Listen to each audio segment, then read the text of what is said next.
Hi there, my name is Alex Stewart. I'm Legal Investigator.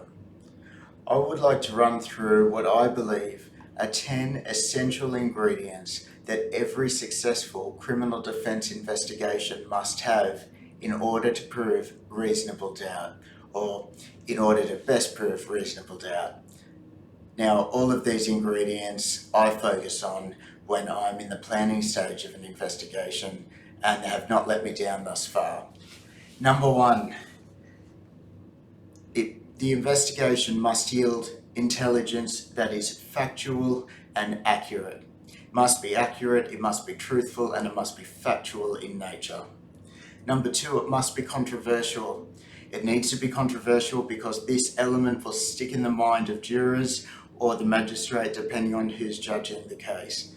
But it needs to be controversial. It needs to be unique and out of the ordinary in order to retain, in order to be memorable in the minds of those who determine the outcome of a case. Number three, it must be repetitive. It should have a repetitive element that is rehashed over and over and over again.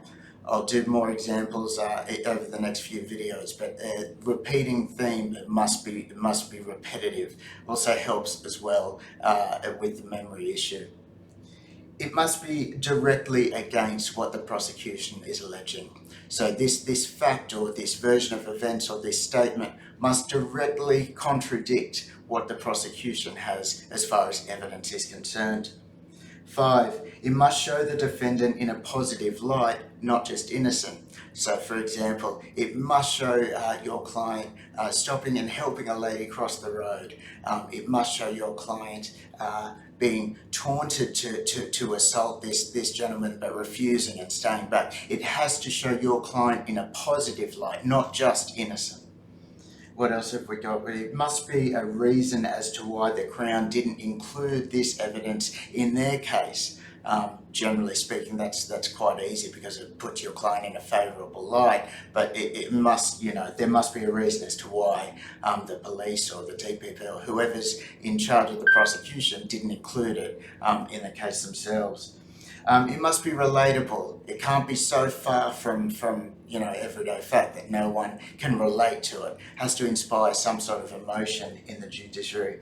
Audio or video is always preferable. If I can play the piece of intelligence, or if I can demonstrate it in some manner, again, it sticks in the memory of those judging the case. It must be presented by a competent and confident defense investigator, and it must conclude with an explanation of the levels of doubt, reasonable doubt being at the very top. I look forward to doing more videos on what it takes in order to create reasonable doubt in the minds of juries. Please visit my website at www.legalinvestigations.com.au. My name's Alex Stewart. Thank you.